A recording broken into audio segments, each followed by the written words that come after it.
And pranam to all of you. Again, I am coming back to my channel, Losit Government Rule Guru. Let's compete. Today, I will discuss CCS CCA Rules 1965. It is part 15. In this part, I will discuss Rule 29. It is related to the revision. Rule 29A, it is review. And also related to the special note, you must know about the de novo proceedings. So these three things I will discuss. Definitely the session would be interesting one. So till end, try to listen the video.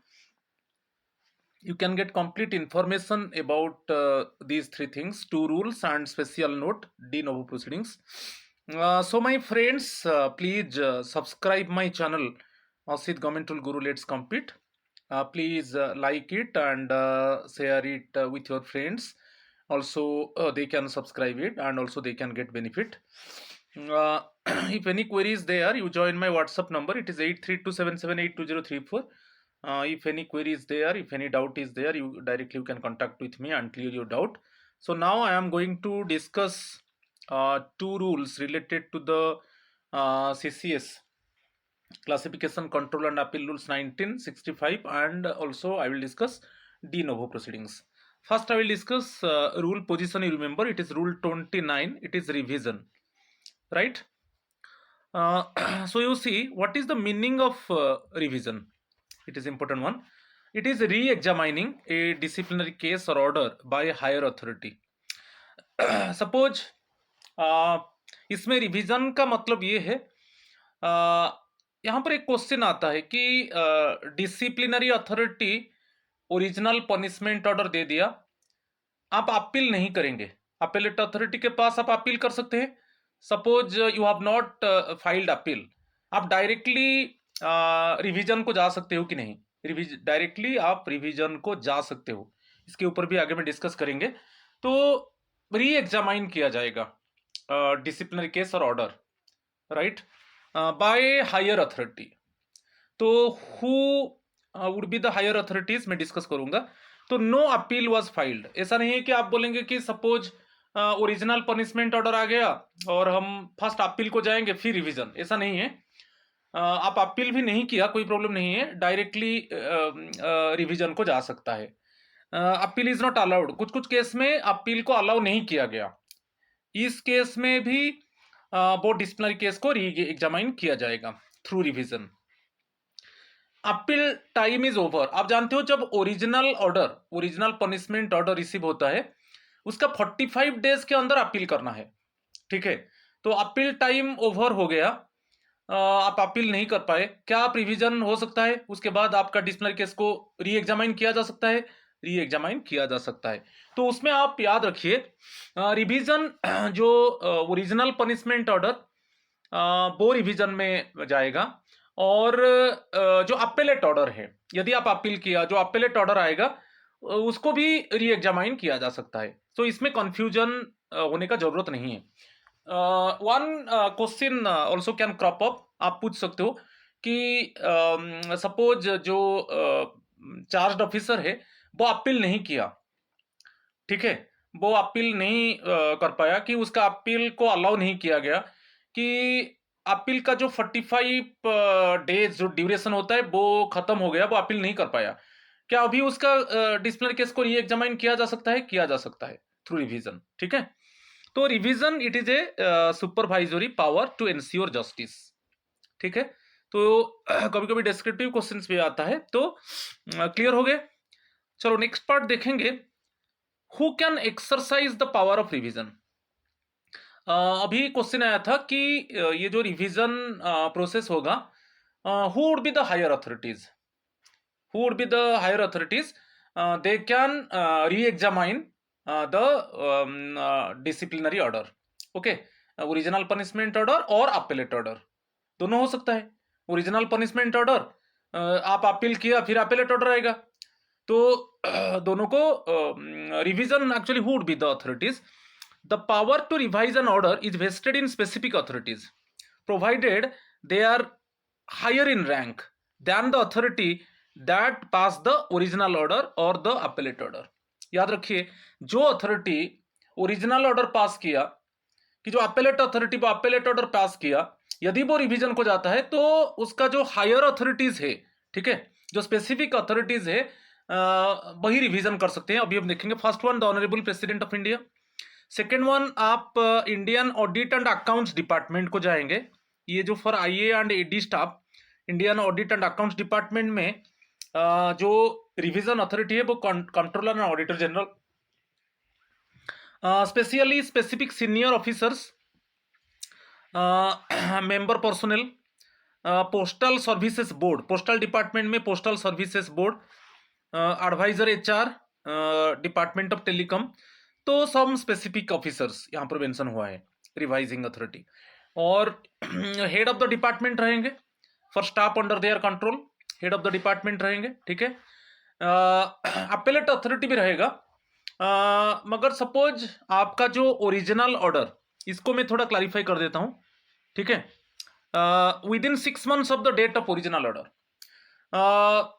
Suppose आप appeal नहीं किया, ठीक है, appeal का time खत्म हो गया, आप अपील नहीं कर पाया, तो जब रिवीजन के लिए जाएगा, अपेलेट अथॉरिटी भी रिवाइजिंग अथॉरिटी है। मगर जब आपको ओरिजिनल पनिशमेंट ऑर्डर मिला डिसिप्लिनरी अथॉरिटी से, जब ओरिजिनल पनिशमेंट ऑर्डर मिला उसका 6 months के अंदर जो अपेलेट अथॉरिटी है वो रिवीजन अथॉरिटी हो सकता है। ओके, तो appellate authority with in 6 months of the date of original order. तो जो अपेलेट अथॉरिटी है वो भी रिवाइजिंग अथॉरिटी हो सकता है।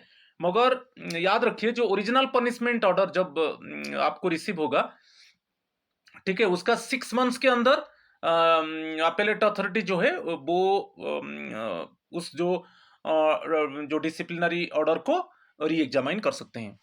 और any other authority specified by the honourable president. So these would be the it means revising authorities.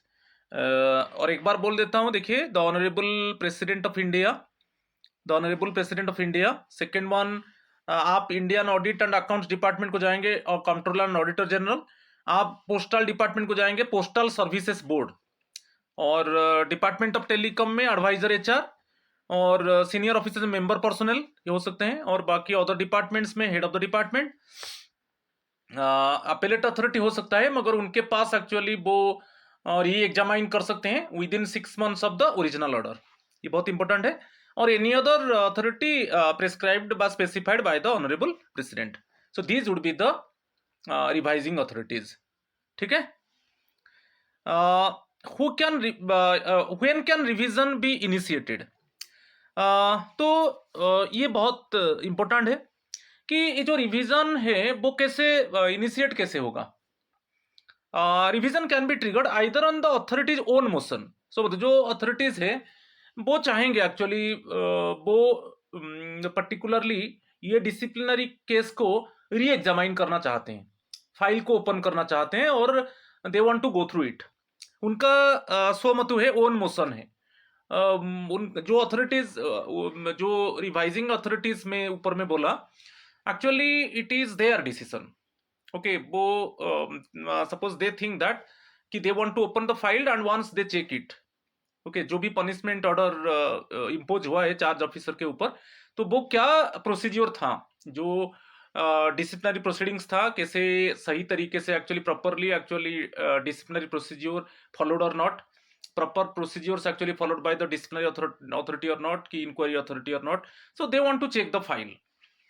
तो उनके ऊपर डिपेंड करता है। और एक है call for the records of any inquiry. कोई भी इंक्वायरी को वो कॉल कर सकते हैं कि आप ये इंक्वायरी जो है, इंक्वायरी रिपोर्ट लाओ, हम चेक करेंगे, ठीक है। तो when can revision be initiated? ऐसे फर्स्ट वन उनका खुद का डिसीजन है, जो रिवाइजिंग अथॉरिटीज है उनका खुद का डिसीजन है, और कभी कभी वो रिकॉर्ड्स को भी कॉल करते हैं, ठीक है, राइट। तो ये दो चीज में सपोज कभी कभी जो चार्ज ऑफिसर है वो रिक्वेस्ट करेगा कि ये पनिशमेंट ऑर्डर मेरे ऊपर इम्पोज हुआ है और उसको एक बार रिवाइज किया जाए, वो रिवीजन अथॉरिटी को रिक्वेस्ट करेगा। रिवीजन अथॉरिटी चाहेगा तो वो कॉल करेगा कि मुझे ये इंक्वायरी रिपोर्ट चाहिए, मैं ये इंक्वायरी को चेक करना चाहता हूँ, ठीक है। तो ये इंपॉर्टेंट है। नेक्स्ट वन आप देखिए, what can the revising authorities do once the authority calls for the records. अच्छा, वो रिकॉर्ड को कॉल किए, चाहे रिक्वेस्ट किया, सपोज चार्ज ऑफिसर रिक्वेस्ट किया कि उसको मेरा केस को रिवाइज किया जाए, तो किसको अप्रोच करेगा? वो जो रिवाइज्ड अथॉरिटी है उनको अप्रोच करेगा कि मेरे ऊपर ये पेनल्टी ऑर्डर इम्पोज हुआ है और एक्चुअली प्रॉपर प्रोसीज्योर वो बोल रहा है, चार्ज ऑफिसर वही बोल रहा है कि जो प्रोसीज्योर है, जो डिसिप्लिनरी प्रोसीज्योर है, प्रॉपरली उसको फॉलो नहीं किया गया, कि मेरे ऊपर जो पेनल्टी इम्पोज हुआ है वो बहुत टू सीवियर है, तो उसको और एक बार री एग्जामाइन किया जाए। वो रिक्वेस्ट किया रिवीजन अथॉरिटी को, और रिवीजन अथॉरिटी के पास पावर है, वो खुद का ओन मोशन में कॉल कर सकते हैं कोई भी इंक्वायरी केस को, वो कॉल करके इंक्वायरी रिपोर्ट को पेरियूज कर सकते हैं। ठीक है, तो what can the revising authority do? Once the authority calls for the records, they may confirm, modify और set aside the order.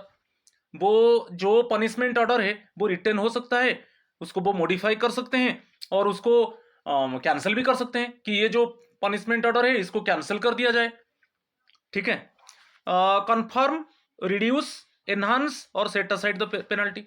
Return कर सकते हैं कि जो पेनल्टी है उसको रिड्यूस कर सकते हैं, जैसे मेजर पेनल्टी है उसको माइनर पेनल्टी को कन्वर्ट कर सकते हैं, कि एनहांस में माइनर पेनल्टी है उसको मेजर पेनल्टी को कन्वर्ट कर सकते हैं, और कैंसिल भी, set aside the penalty, cancel भी कर सकते हैं।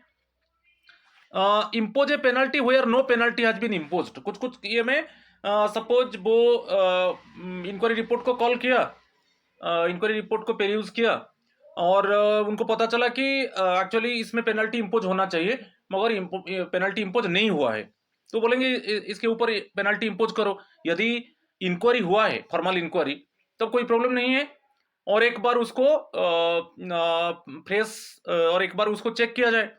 नहीं तो यदि फॉर्मल इंक्वायरी नहीं हुआ है तो उसको फॉर्मल इंक्वायरी किया जाए। यदि फॉर्मल इंक्वायरी हुआ है तो पेनल्टी इंपोज करो और उसको रिप्रेजेंटेशन के लिए बोलो चार्ज ऑफिसर को कि आपके ऊपर पेनल्टी नहीं लगा था मगर इस केस में आपके ऊपर पेनल्टी लगेगा, आपका जो रिप्रेजेंटेशन है आप दे दो। Order a fresh for further inquiry, यदि इट मीन्स फ्रेश हो सकता है, सपोज इंक्वायरी नहीं हुआ है, इंक्वायरी होगा, नहीं तो वो फ्रेश इंक्वायरी और एक बार इंक्वायरी करो, जो डी नोवो प्रोसीडिंग तो वही है, फ्रेश इंक्वायरी और एक बार इंक्वायरी करो। Pass any other order they deem fit. So these are the what can the revising authority do. वो एक्चुअली जो पनिशमेंट, ओरिजिनल पनिशमेंट ऑर्डर है वो बोलेंगे उसको रिटर्न किया जाए, रिड्यूस भी कर सकते हैं, मेजर पेनल्टी है उसको माइनर पेनल्टी को कन्वर्ट कर सकते हैं, कि मेजर पेनल्टीज है डिसमिसल, रिमूवल, उसको रिड्यूस कर सकते हैं, रिडक्शन इन रैंक, कि सपोज इंक्रीमेंट को स्टॉप करेंगे, क्यूमुलेटिव इफेक्ट में थोड़ा रिड्यूस होगा। एनहांस भी कर सकते हैं, जैसे माइनर पेनल्टी है इसको मेजर पेनल्टी को कन्वर्ट कर सकते हैं, कैंसिल भी कर सकते हैं। ठीक है, और जहां पर फॉर्मल इंक्वायरी नहीं हुआ है, सपोज पेनल्टी इंपोज नहीं हुआ, वो बोलेंगे यहाँ पर पेनल्टी इंपोज होना चाहिए। अच्छा, इसका फॉर्मल इंक्वायरी हुआ है कि नहीं? यदि फॉर्मल इंक्वायरी नहीं हुआ है उसको फॉर्मल इंक्वायरी करो, और वो बोलते हैं रेमिट बैक करके फ्रेश इंक्वायरी करो उसको, और एक बार इंक्वायरी करो। तो ये उनके ऊपर डिपेंड करता है। तो रिवाइजिंग अथॉरिटीज के पास एक्चुअली डिस्क्रिशनरी पावर है, ओके, जो वो कोई भी डिसीजन ले सकते हैं। इसके ऊपर बहुत ही इंपॉर्टेंट है, आप देख लीजिए। ठीक है, next one, critical safeguards for the government servant. यदि the rules ensure that the government servant is protected against arbitrary enhancement. Suppose revision में पेनल्टी को एनहांस कर दिया गया, सपोज माइनर पेनल्टी था, मेजर पेनल्टी को कन्वर्ट कर दिया गया।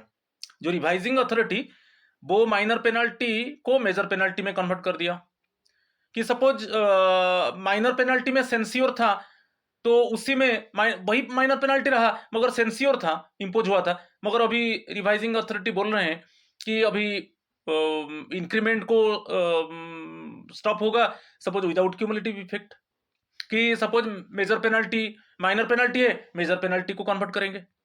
तो यदि एनहांस होता है, यदि एनहांस होता है, सपोज रिवाइजिंग अथॉरिटी बोल दिए कि अभी एनहांस होगा, enhance means suppose minor penalty impose हुआ है, मेजर पेनल्टी इंपोज होगा, कि सपोज मेजर पेनल्टी में रिडक्शन इन रैंक है मगर बोलेंगे उसको डिसमिस कर दिया जाए, कि रिमूव कर दिया जाए। आप समझ रहे कि नहीं, कि कंपल्सरी रिटायरमेंट दे दिया जाए, वो हार्श हो जाएगा। सपोज इंक्रीमेंट स्टॉप किया गया with cumulative effect, with cumulative effect, ये तो मेजर पेनल्टी है, मगर रिवाइजिंग अथॉरिटी बोल रहे हैं कि कंपल्सरी रिटायरमेंट, कि रिमूवल, कि डिसमिसल, तो ये तो एनहांस हो गया ना। तो जब एनहांस होगा तब याद रखिए रिप्रेजेंटेशन, सपोज वहां पर पेनल्टी एनहांस हो रहा है और फॉर्मल इंक्वायरी हो चुका है, तो यदि पेनल्टी एनहांस हुआ तो चार्ज ऑफिसर को बोल दिया जाएगा कि आप रिप्रेजेंटेशन दे दो। ठीक है, वही रूल है। सपोज एनहांसमेंट का पेनल्टी ऑर्डर मिल जाएगा, तब आज मिला, 15 डेज के अंदर उसको रिप्रेजेंटेशन देना है चार्ज ऑफिसर को। So if the authority proposes to impose or enhance a penalty, they must give the employee a reasonable opportunity to make a representation against that proposed action। अभी revising authority propose action लिए कि ये जो penalty अभी enhance penalty impose होगा। जो पहले जो पेनल्टी था तो लेस सीवियर था, अभी थोड़ा मोर सीवियर पेनल्टी इंपोज होगा। तो ये होने से एक रिप्रेजेंटेशन, एक्चुअली उसको अपॉर्चुनिटी दिया जाएगा चार्ज ऑफिसर को कि आप आपका रिप्रेजेंटेशन दे दो, क्योंकि अभी रिवाइजिंग अथॉरिटी आपके ऊपर क्या है, प्रपोज कर रहे हैं कि आपका पेनल्टी जो इंपोज हुआ था अभी थोड़ा वो एनहांस होगा, क्योंकि पहले माइनर पेनल्टी था, अभी रिवाइजिंग अथॉरिटी प्रपोज कर रहे हैं कि मेजर पेनल्टी इंपोज होगा। तो आप आपका रिप्रेजेंटेशन दे दो। अच्छा, रिप्रेजेंटेशन का टाइम शेड्यूल क्या है? यदि जो एनहांसमेंट पेनल्टी ऑर्डर आज मिला तो 15 डेज के अंदर, कल फर्स्ट डे होगा। ठीक है। इंक्वायरी रिक्वायरमेंट, यदि इंक्वायरी नहीं हुआ था, पहले इंक्वायरी नहीं, फॉर्मल इंक्वायरी नहीं हुआ था, क्योंकि माइनर पेनल्टी था, माइनर पेनल्टी अभी इट मींस एनहांस होके मेजर पेनल्टी हो गया। ठीक है, अभी क्या हुआ, major penalty revising authority propose कर रहे हैं। यदि फॉर्मल इंक्वायरी नहीं हुआ था, अभी फॉर्मल इंक्वायरी होगा। ठीक है, क्योंकि माइनर पेनल्टी में फॉर्मल इंक्वायरी नहीं हुआ था। ठीक है, ओनली फैक्ट फाइंडिंग इंक्वायरी हुआ था। अभी रिवाइजिंग अथॉरिटी प्रपोज किया कि मेजर पेनल्टी इंपोज होगा, तो यदि फॉर्मल इंक्वायरी नहीं हुआ था, अभी अगेन फॉर्मल इंक्वायरी होगा। ठीक है, तो सेकेंड वही है, if the proposed penalty is severe falling under major penalties, typically major penalties, and no inquiry was held previously, the authority must conduct an inquiry as per rule 14, okay, before passing the order। Order pass करने से पहले formal inquiry नहीं हुआ था, rule 14 के हिसाब से अभी मेजर पेनल्टी प्रोसीडिंग्स होगा, देन ऑर्डर पास होगा। जहां पर यूपीएससी कंसल्टेशन है, यूनियन पब्लिक सर्विस कमीशन का, यूनियन पब्लिक सर्विस कमीशन के साथ कंसल्ट किया जाएगा और उसका जो एडवाइस है, ठीक है, यूपीएससी का जो एडवाइस है, वो एडवाइस का एक कॉपी चार्ज ऑफिसर को दिया जाएगा। जब वो कॉपी चार्ज ऑफिसर रिसीव करेगा, वो उसका 15 डेज के अंदर एडवाइस के अगेंस्ट में रिप्रेजेंटेशन देगा। ठीक है, तो यूपीएससी एडवाइस दिया, यदि यूपीएससी के साथ कंसल्ट होता है तो एडवाइस का कॉपी भेजा जाएगा चार्ज ऑफिसर को। जब चार्ज ऑफिसर वो कॉपी को रिसीव करेगा, यूपीएससी एडवाइस कॉपी, तो उसका 15 डेज के अंदर वो उसका रिप्रेजेंटेशन देगा। ठीक है, तो ये फॉर्मेलिटीज होगा। यदि revising authority enhance penalty propose करते हैं तो ये होगा, चेक किया जाएगा कि फॉर्मल इंक्वायरी हुआ है तो रिप्रेजेंटेशन देगा चार्ज ऑफिसर, उसको एनहांसमेंट का पेनल्टी ऑर्डर मिलेगा, और जब मिलेगा उसका 15 डेज के अंदर वो उसका एगेंस्ट में रिप्रेजेंटेशन देगा। सेकेंड चीज, फॉर्मल इंक्वायरी नहीं हुआ है तो फॉर्मल इंक्वायरी होगा अंडर रूल 14, ओके, जो major penalty proceedings, then after that it means disciplinary authority passing order. Third one, यदि यूपीएससी कंसल्टेशन होता है और यूपीएससी जो एडवाइस देगा उसका एक कॉपी चार्ज ऑफिसर को भेजा जाएगा। चार्ज ऑफिसर जब वो कॉपी को रिसीव करेगा, उसका 15 डेज के अंदर उसका एगेंस्ट में रिप्रेजेंटेशन देगा। ठीक है, सेकेंड वन, कमेंसमेंट। ये दो चीज बहुत इंपॉर्टेंट है। आप देखिए, रिवीजन का जब बात आएगा, दो चीज आप याद रखिए। यदि अपील किया गया है, यदि अपील ऑलरेडी किया गया है, ठीक है, तो अभी डिस्पोज नहीं हुआ है, ओके, अपील कर दिया गया मगर डिस्पोज नहीं हुआ है, तब तक रिवीजन नहीं होगा। No revision proceeding can start until the period for filing an appeal has expired। Period क्या है? सपोज फर्स्ट वन ये दे दिया, no revision proceeding can start until the period for filing an appeal has expired। 45 days है। Original order, ये original order आपको मिल गया किससे? डिसिप्लिनरी अथॉरिटी से ओरिजिनल ऑर्डर मिल गया। तो ओरिजिनल ऑर्डर जब मिल जाएगा, आज मिल गया मीन्स विद इन 45 डेज आप चार्ज ऑफिसर को अपील करना है। तो जब तक ये पीरियड खत्म ना हो जाए तब तक वो इसको रिवाइज नहीं किया जाएगा। ठीक है, क्योंकि अभी अपील का जो टाइम लिमिट है वो सरपास नहीं हुआ है। ठीक है, तो याद रखिए जो अपील का टाइम लिमिट है, जब तक वो सरपास नहीं होगा तब तक रिवीजन प्रोसीडिंग स्टार्ट नहीं होगा। नेक्स्ट वन, सपोज आप अभी अपील जो किया है चार्ज ऑफिसर अपीलेट अथॉरिटी के पास, अभी तक वो डिस्पोज नहीं हुआ है। जब तक वो डिस्पोज नहीं होगा अपील, तब तक रिवीजन प्रोसीडिंग नहीं होगा। Okay, the appeal has already been disposed of. यदि डिस्पोज हो चुका है अपील, आप अपीलेट चार्ज ऑफिसर क्या किया, अपील फाइल किया अपीलेट अथॉरिटी को, अपीलेट अथॉरिटी अभी अपीलेट जो अपील ऑर्डर दे चुका है, ऑलरेडी खत्म हो चुका है, तब रिवीजन को जाएगा। तो दो चीज याद रखिए, जब तक फर्स्ट वन जो अपील का टाइम लिमिट है 45 डेज, वो जब तक क्रॉस ना हो जाए तब रिवीजन प्रोसीडिंग नहीं होगा। और सेकेंड वन, यदि अपीलेट अथॉरिटी को अपील किया गया है और वो डिस्पोज नहीं हुआ है, तब तक वो रिवीजन प्रोसीडिंग नहीं होगा। ठीक है, तो जो अपील का टाइम लिमिट है वो खत्म हो गया, और अपील किया था और ऑलरेडी अपील ऑर्डर पास कर चुका है अपीलेट अथॉरिटी, वो डिस्पोज हो चुका है, तब जाकर रिवीजन प्रोसीडिंग होगा। समझ में आ गया? ये दो चीज बहुत इंपॉर्टेंट है। हायरार्की है, the revising authority must be superior to the authority that pass the order. अच्छा, सपोज अपील ऑर्डर के अगेंस्ट में रिवाइज होगा, अपील ऑर्डर इसका एगेंस्ट में सपोज रिवीजन प्रोसीडिंग होगा, तो अपीलेट अथॉरिटी, अपील ऑर्डर का जो अथॉरिटी था अपीलेट अथॉरिटी, अभी जो रिवाइजिंग अथॉरिटी होगा उसका रैंक अपीलेट अथॉरिटी से सुपीरियर होना चाहिए, रिवाइजिंग अथॉरिटी, क्योंकि अपील ऑर्डर कौन दिया? अपीलेट अथॉरिटी दिया। तो अपील ऑर्डर के अगेंस्ट में अभी रिवीजन होगा, रिवीजन प्रोसीडिंग होगा, तो रिवीजन प्रोसीडिंग जब जाएगा जो रिवाइजिंग अथॉरिटी होगा उसका रैंक सुपीरियर होना चाहिए अपीलेट अथॉरिटी से। ठीक है, तो ये चीज को थोड़ा ध्यान देना है। और rule 29(3), an application for revision is processed following the same procedural framework as an appeal। जैसे अपील जैसे जो प्रोसीजर है, जैसे हम चार्ज ऑफिसर अपील करता है अपीलेट अथॉरिटी को, जो प्रोसीजर है वही प्रोसीजर रहेगा रिवीजन प्रोसीडिंग्स में। ये रूल 29 सबसेक्शन 3 बोल रहा है।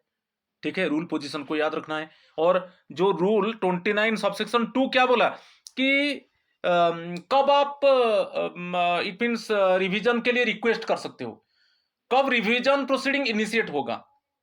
तो ये बोल रहा है कि रिवीजन प्रोसीडिंग कब इनिशिएट होगा, जब अपील का जो टाइम लिमिट खत्म हो चुका है और जो आप अपीलेट अथॉरिटी के पास अपील किया है वो डिस्पोज हो चुका है, तब उसके बाद रिवीजन प्रोसीडिंग स्टार्ट होगा। वही बोल रहा है रूल 29(2) सबसेक्शन 2। और रूल 29 सबसेक्शन 3 ये बोल रहा है कि जैसे आप अपीलेट अथॉरिटी के पास अपील किया, जो प्रोसेस है वही प्रोसेस रहेगा रिवीजन प्रोसीडिंग्स में। ठीक है, और कुछ नोट्स को देखेंगे। नोट 1 क्या है, जो ओरिजिनल पनिशिंग अथॉरिटी है, सपोज डिसिप्लिनरी अथॉरिटी है ओरिजिनल पनिशिंग अथॉरिटी, वो नॉट कॉम्पिटेंट टू रिवाइज और cancel its own order in revision.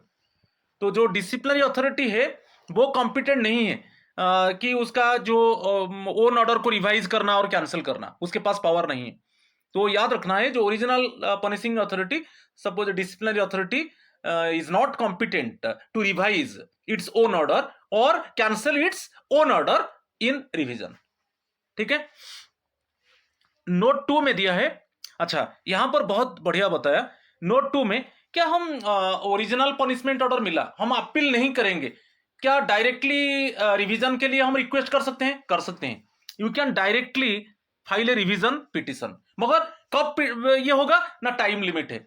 इसमें दो चीज आपको याद रखना है, जो अपील का टाइम लिमिट है, अपील का जो टाइम लिमिट है 45 डेज, ये टाइम लिमिट है, टीएल कर दिया टाइम लिमिट, ये टाइम लिमिट है, ये खत्म होना चाहिए। ये खत्म, जो टाइम लिमिट 45, जो ओरिजिनल ऑर्डर आपको मिला, कल से एक्चुअली स्टार्ट होगा ये जो 45 डेज हम जो काउंट करेंगे, क्योंकि आप जानते हो कि जब ओरिजिनल ऑर्डर मिलेगा, ओरिजिनल पनिशमेंट ऑर्डर, उसका 45 डेज के अंदर अपील करना है, और जो अपील का टाइम लिमिट है 45 डेज, ये खत्म होने के बाद आप डायरेक्टली रिवीजन के लिए रिक्वेस्ट कर सकते हो। समझ रहे हो? तो you can directly file a revision petition, no problem, मगर जो अपील का टाइम लिमिट वो खत्म हो जाना चाहिए। ठीक है,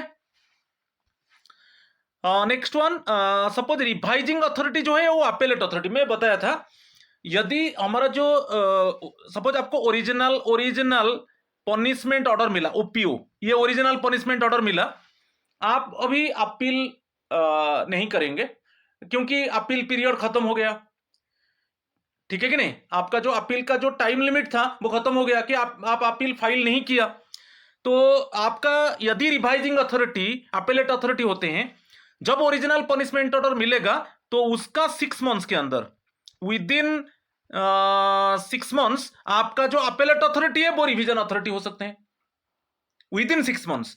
जब आपका ओरिजिनल पनिशमेंट ऑर्डर मिला उसका 6 मंथ्स के अंदर, यदि रिवीजन रिक्वेस्ट किया जाता है अपेलेट अथॉरिटी को, वो रिवाइजिंग अथॉरिटी हो सकते हैं। मगर बियॉन्ड 6 मंथ्स हो गया तो जो अपेलेट अथॉरिटी है वो रिवाइजिंग अथॉरिटी नहीं होंगे, ठीक है? तो यहां पर याद रखना है, if the authority you are approaching for revision is actually the same authority that acts as appellate authority, क्योंकि आप जिसको रिवीजन के लिए अप्रोच कर रहे हो वो आपका अपेलेट अथॉरिटी है। आप अपील नहीं किया, मगर जब रिवीजन के लिए आप जिस अथॉरिटी को अप्रोच किया, बाद में पता चला वही अपेलेट अथॉरिटी है, तो उनके लिए एक टाइम लिमिट है। टाइम लिमिट क्या है ना, जो ओरिजिनल पनिशमेंट ऑर्डर मिलेगा उसका 6 मंथ्स के अंदर जो अपेलेट अथॉरिटी है वो रिवाइजिंग अथॉरिटी हो सकता है, ठीक है? ये बहुत इंपॉर्टेंट है। अच्छा, फॉर हायर अथॉरिटीज उनके लिए कोई टाइम लिमिट नहीं है, जैसे ऑनरेबल प्रेसिडेंट है कि आपका पीएनटी बोर्ड है, इनके लिए कोई टाइम लिमिट ऑर्डर के लिए ओनली जो अपेलेट, सपोज आप जिस रिवीजन के लिए जिस अथॉरिटी को आप अप्रोच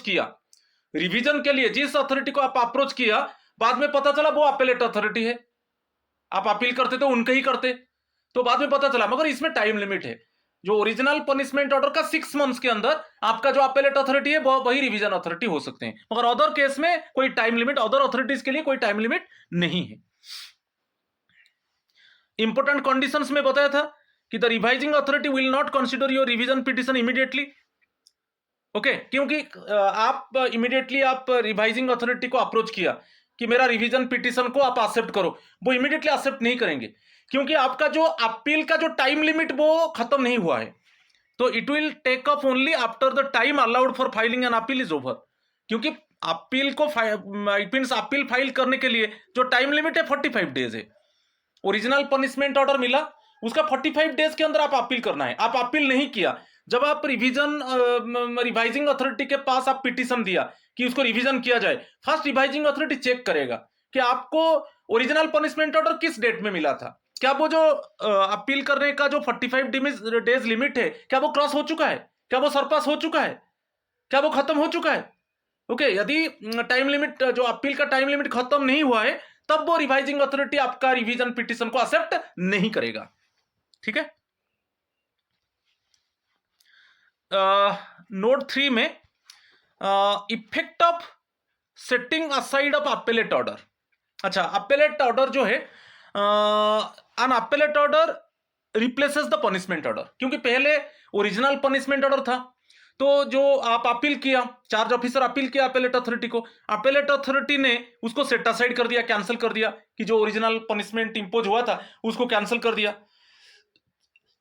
फिर क्या हुआ, जो अपेलेट ऑर्डर उसमें कुछ प्रोसीजर डिफेक्ट रहा, जो अपेलेट ऑर्डर मिला उसमें कुछ प्रोसीजर का डिफेक्ट रहा, तो अपेलेट ऑर्डर को भी कैंसिल कर दिया गया, ठीक है? So the punishment order will also simultaneously stand quest, जो पनिशमेंट ऑर्डर भी वो, क्योंकि अभी जो अपेलेट ऑर्डर है उसको सेट असाइड कर दिया गया, उसको कैंसिल कर दिया गया, जब अपेलेट ऑर्डर को कैंसिल कर दिया जाएगा, जो पनिशमेंट ऑर्डर है उसको भी क्वाश कर दिया जाएगा, तो in such a case de novo fresh proceedings होगा, याद रखिए। फर्स्ट है इसमें क्या है ना, appellate order replaces the punishment order, ठीक है कि नहीं? Appellate order replaces the punishment order. Suppose अभी आप पनिशमेंट ऑर्डर था, ये माइनर पेनल्टी था, सपोज मैं एक एग्जांपल लेता हूं, माइनर पेनल्टी था, मगर अपेलेट ऑर्डर उसको एनहांस कर दिया, वो मेजर पेनल्टी हो गया, ठीक है?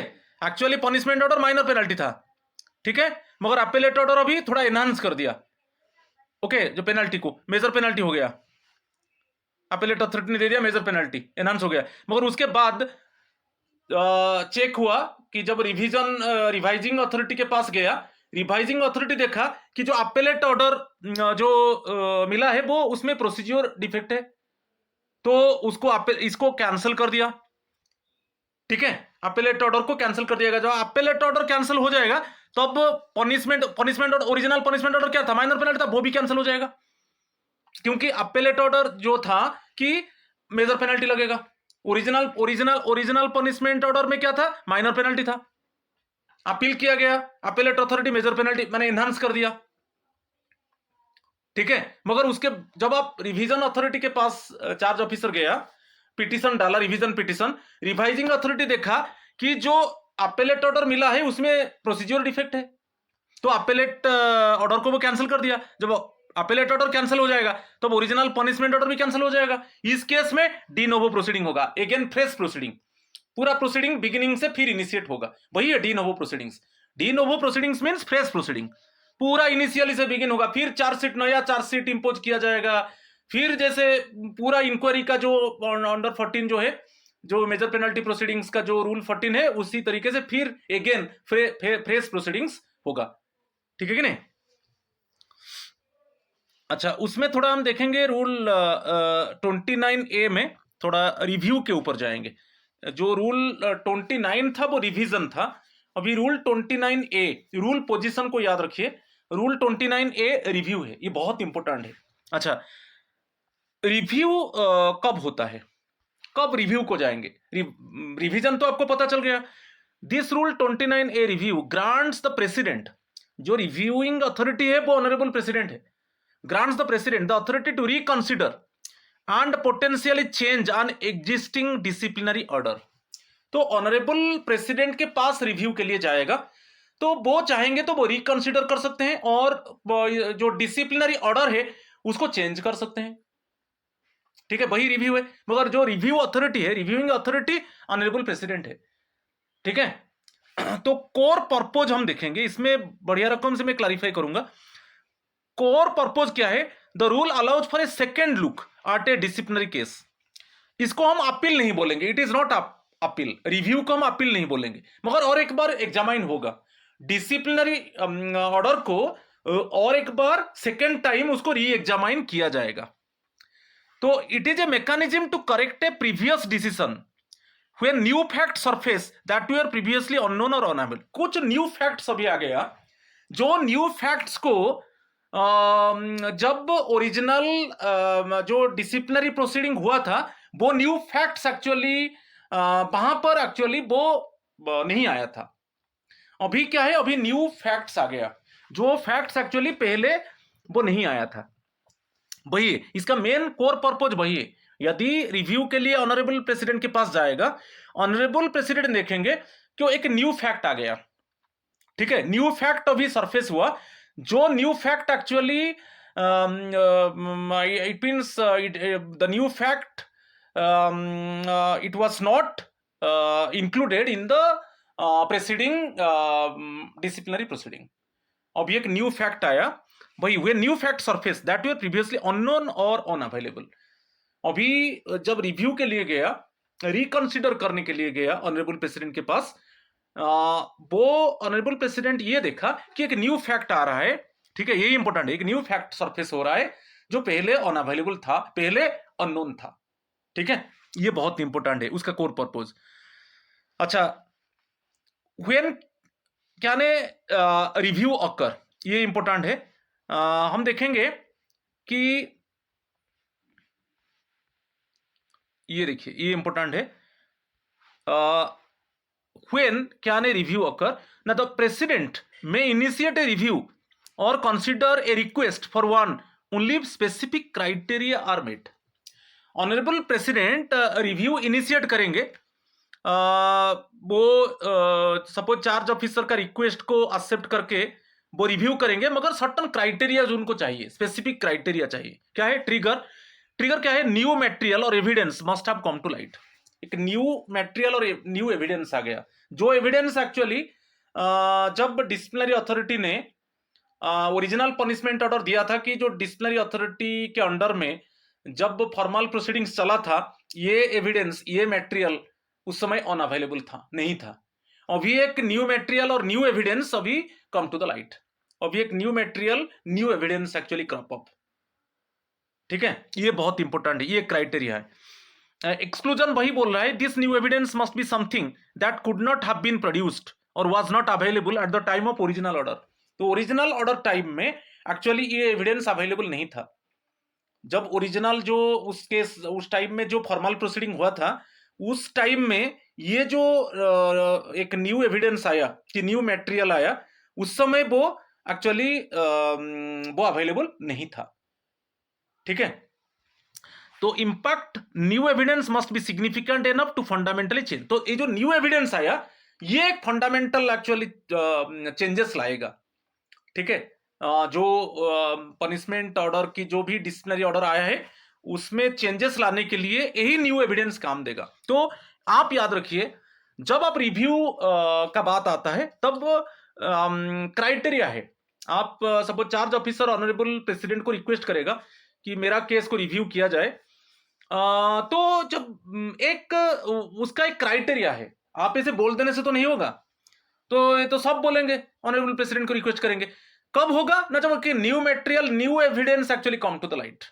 जब एक न्यू मटेरियल, न्यू एविडेंस मिलेगा, जो एविडेंस, जो material actually original order time में वो अवेलेबल नहीं था, ओरिजिनल ऑर्डर टाइम में वो अननोन था, अभी वही न्यू एविडेंस के वजह से अभी ऑनरेबल प्रेसिडेंट रिव्यू करेंगे और भी जो पनिशमेंट ऑर्डर है उसको भी सेट असाइड, कैंसिल भी कर सकते हैं, ठीक है। मगर मेन चीज है न्यू मटेरियल और न्यू एविडेंस आना चाहिए, तब जाकर ऑनरेबल प्रेसिडेंट रिकंसिडर करके वो डिसिप्लिनरी ऑर्डर को रिव्यू करेंगे, ये इंपॉर्टेंट है, ठीक है। Procedural protections, the rule strictly prevents the president from using this review power to arbitrarily punish or increase a penalty against a government servant। यदि review time में ऑनरेबल प्रेसिडेंट ने क्या किए, इंपोज और इंक्रीज पेनल्टी को enhance कर दिए।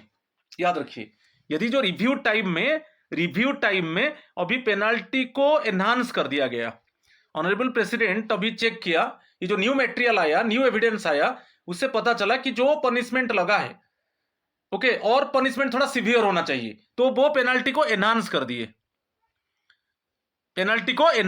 तो एनहांस जब होगा तब कुछ प्रोसीजर है, कुछ सेफगार्ड्स है।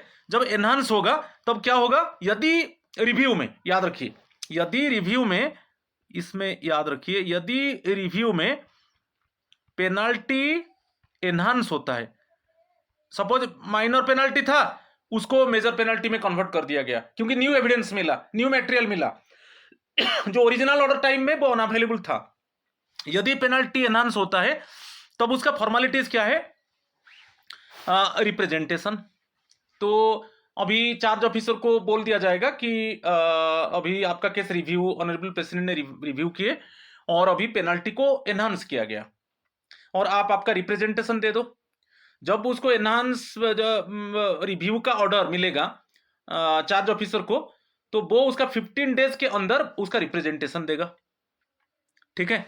और मेजर पेनल्टीज केस में, सपोज माइनर पेनल्टी था, अभी माइनर पेनल्टी मेजर पेनल्टी को कन्वर्ट हो गया, तो इस केस में चेक किया जाएगा क्या फॉर्मल प्रोसीडिंग हुआ था कि नहीं, क्योंकि माइनर पेनल्टी में तो फॉर्मल प्रोसीडिंग नहीं होता है, ओनली फैक्ट फाइंडिंग इंक्वायरी होता है। अभी मेजर पेनल्टी को कन्वर्ट कर दिया गया थ्रू रिव्यू, ओके, रिव्यू में माइनर पेनल्टी को मेजर पेनल्टी में कन्वर्ट कर दिया गया। यदि उसमें आपका फॉर्मल इंक्वायरी नहीं हुआ है, अभी फॉर्मल इंक्वायरी होगा और फॉर्मल इंक्वायरी में जो रिजल्ट आएगा देन ऑर्डर पास करेगा डिसिप्लिनरी अथॉरिटी। नेक्स्ट चीज, यदि फॉर्मल इंक्वायरी हुआ है, ओके, यहां पर दे दिया मेजर पेनल्टी में मेजर पेनल्टी में तो फॉर्मल इंक्वायरी मैंडेटरी है। फॉर्मल इंक्वायरी कब होगा, यदि फॉर्मल इंक्वायरी नहीं हुआ है, अभी माइनर पेनल्टी को मेजर पेनल्टी में कन्वर्ट कर दिया गया जब ऑनरेबल प्रेसिडेंट रिव्यू किए, तो उस केस में यदि फॉर्मल इंक्वायरी नहीं हुआ है, अभी फॉर्मल इंक्वायरी होगा। कंसल्टेशन, यूपीएससी के साथ कंसल्टेशन किया जा सकता है। यदि यूपीएससी के साथ कंसल्टेशन होगा, यूपीएससी जो एडवाइस देगा, एक एडवाइस कॉपी चार्ज ऑफिसर को दिया जाएगा और जब वो कॉपी चार्ज ऑफिसर को मिलेगा, वो उसका 15 डेज के अंदर उसका एग्नेस्ट में रिप्रेजेंटेशन देगा। तो ये जो है रूल्स को स्ट्रिक्टली फॉलो किया जाएगा यदि पेनल्टी एनहांस होता है, ठीक है। बाकी अभी डी नोवो प्रोसीडिंग्स को चलेंगे। तो अभी क्लियर हो गया, रिव्यू केस में ऑनरेबल प्रेसिडेंट ही रिव्यूइंग अथॉरिटी है, मगर जब new material new evidence actually crop up होगा, जब न्यू एविडेंस और new material come to the light, तब क्या है ना जो डिसिप्लिनरी ऑर्डर है उसको चेंज करने के लिए एक्चुअली वो काम देगा, जो न्यू मटेरियल और न्यू एविडेंस आ गया। क्योंकि पहले जो ओरिजिनल ऑर्डर मिला था उस समय वो अनअवेलेबल था, वो अननोन था, अभी एक न्यू मटेरियल न्यू एविडेंस आया है, ठीक है। तो उसी को it means honourable president review करेंगे और उसमें इट मींस डिसिप्लिनरी ऑर्डर में चेंज आएगा, ठीक है। डी नोवो ये बहुत ही इंपॉर्टेंट है, कभी कभी आपका मन में कंफ्यूजन होता है कि ये प्रोसीडिंग्स क्या है, तो डी नोवो प्रोसीडिंग्स के ऊपर मैं थोड़ा बता देता हूं। ये एक फ्रेस है, de novo means afresh, Latin ये है anew or afresh, refers to the proceeding that starts completely from the beginning. और एक बार डी नोवो प्रोसीडिंग मीन्स और एक पूरा बिगिनिंग से और एक बार होगा। एक बार फॉर्मल इंक्वायरी हुआ था, ओके, अभी फिर ऑर्डर दिया गया कि पूरा बिगिनिंग से फिर और एक बार उसको फ्रेश इंक्वायरी किया जाए। अच्छा, why R D novo proceedings ordered? यदि कुछ जो प्रीवियस में जो फॉर्मल इंक्वायरी हुआ था, जो उसमें एक्चुअली प्रॉपर प्रोसीजर को फॉलो नहीं किया गया, प्रॉपर प्रोसीजर को फॉलो नहीं किया, इंक्वायरी अथॉरिटी रिपोर्ट दे दिया और डिसिप्लिनरी अथॉरिटी ने पेनल्टी इंपोज कर दिया, और बाद में सपोज अपील में पता चल रहा है कि रिवीजन में पता चल रहा है कि प्रॉपर प्रोसीजरल डिफेक्ट है, तो उस केस में फ्रेश इंक्वायरी के लिए इट मींस वो मैटर को रिमिट बैक कर दिया जाएगा, डिसिप्लिनरी अथॉरिटी को बोल दिया जाएगा उसको फ्रेश इंक्वायरी किया जाए, तो वही है de novo proceeding. Usually a court और N appellate authority will order a de novo proceeding if they find a fatal flaw in the due process of the original inquiry। यदि कुछ original inquiry में कुछ ऐसे flaws उनको मिला, माने जो बोलते हैं प्रोसीजरल डिफेक्ट जिसको बोलते हैं, वो प्रोसीजर में कुछ डिफेक्ट मिला, तब रीजन है कि फ्रेश इंक्वायरी किया जाए। क्योंकि इसमें क्या है, violation of natural justice, the charge officer was not allowed to cross examine witnesses. अभी देखा गया, सपोज एक एग्जांपल ये सब दे दिया गया, अभी जैसे अपेलेट अथॉरिटी है कि कोर्ट है, सपोज अपेलेट अथॉरिटी आप लीजिए, अपेलेट अथॉरिटी चेक किया कि चार्ज ऑफिसर को अलाउ नहीं किया गया वो क्रॉस एग्जामिन करने के लिए, तो वो तो प्रोसीजर डिफेक्ट है, तो इसी के वजह से ये जो पनिशमेंट ऑर्डर है उसको कैंसिल किया जाए और फ्रेश इंक्वायरी किया जाए। एक कुछ एग्जाम्पल है।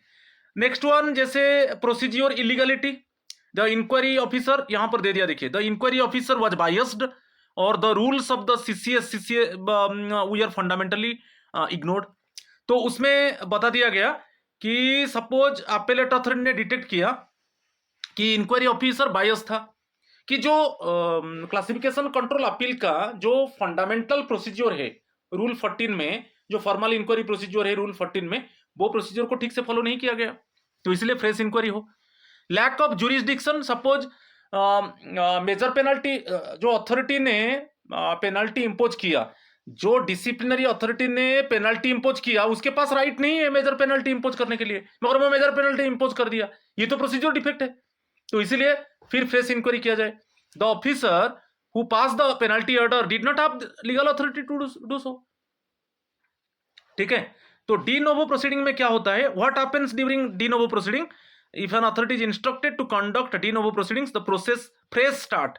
फ्रेश स्टार्ट में क्या होगा, फिर अगेन आपको नया चार्जशीट दिया जाएगा, ठीक है, नया चार्जशीट दिया जाएगा, और आर्टिकल्स ऑफ चार्जशीट में आर्टिकल्स ऑफ चार्जेस और इंप्यूटेशंस क्या स्टोरी था और विटनेसेस और अदर रिकॉर्ड सब मेंशन रहेगा, तो फिर एक बार नया चार्जशीट इश्यू होगा, फिर इंक्वायरी अथॉरिटी को अपॉइंट किया जाएगा, और फिर जो रूल 14 में जो सीसीए रूल्स का जो रूल 14 है, जो मेजर पेनल्टी प्रोसीडिंग्स प्रोसीजर है, उसको स्ट्रिक्टली फॉलो किया जाएगा, ठीक है। तो fresh start. Next one, evidence collection, all evidences must be produced again. Evidence को प्रोड्यूस कौन करेगा, प्रेजेंटिंग ऑफिसर, प्रेजेंटिंग ऑफिसर को अपॉइंट किया जाएगा। डिसिप्लिनरी अथॉरिटी इंक्वायरी अथॉरिटी को अपॉइंट करेगा, प्रेजेंटिंग ऑफिसर को अपॉइंट करेगा, प्रेजेंटिंग ऑफिसर ऑल एविडेंस को प्रोड्यूस करेगा। Witnesses must be recalled and re-examined. New findings आएगा, the inquiry officer must arrive at a new conclusion based only on the evidence presented in this new second round, और fresh order, फिर inquiry report देगा और disciplinary authority फिर fresh order दे देगा। तो D novo proceedings means again beginning से start होगा। तो ये जो डी नोवो प्रोसीडिंग होता है, कभी कभी क्या है, पहले जो प्रोसीडिंग हुआ था उसमें कुछ प्रोसीजर डिफेक्ट आया, ठीक है, कि इंक्वायरी ऑफिसर बायस था, उसमें जो रूल 14 का जो प्रोसीजर उसको ठीक से फॉलो नहीं किया गया, कि जो अथॉरिटी ने मेजर पेनल्टी इंपोज किया उसके पास लीगल राइट नहीं है मेजर पेनल्टी इंपोज करने का। तो इस केस में क्या होगा, फिर फ्रेश इंक्वायरी के लिए ऑर्डर दे दिया जाएगा। सपोज आप अपेलेट अथॉरिटी के पास गए, अपेलेट अथॉरिटी बोलेगा उसको फ्रेश इंक्वायरी किया जाए, कि आप रिवाइजिंग अथॉरिटी के पास गया, ओरिजिनल ऑर्डर के बाद रिवाइजिंग अथॉरिटी के पास गया, रिवाइजिंग अथॉरिटी बोलेगा इसको फ्रेश इंक्वायरी किया जाए, क्योंकि उसमें जो प्रोसीजर में जो फॉर्मल इंक्वायरी हुआ है उसका प्रोसीजर में गलती है, ठीक है। तो आज में रूल 29 रिवीजन और रूल 29A रिव्यू एंड ये जो डी नोवो प्रोसीडिंग के ऊपर एक्सप्लेन किया। सो मुझे लगता है definitely if you listen the video definitely you clear about these three concepts. So my friends, please subscribe my channel, share my channel, like my channel, so that you can get notification for my upcoming videos. आप wait कीजिए, इसी related में मैं कुछ MCQs लाऊंगा, ठीक है, future में। सो आज इतना ही है, थैंक यू और नमस्कार टू ऑल ऑफ यू।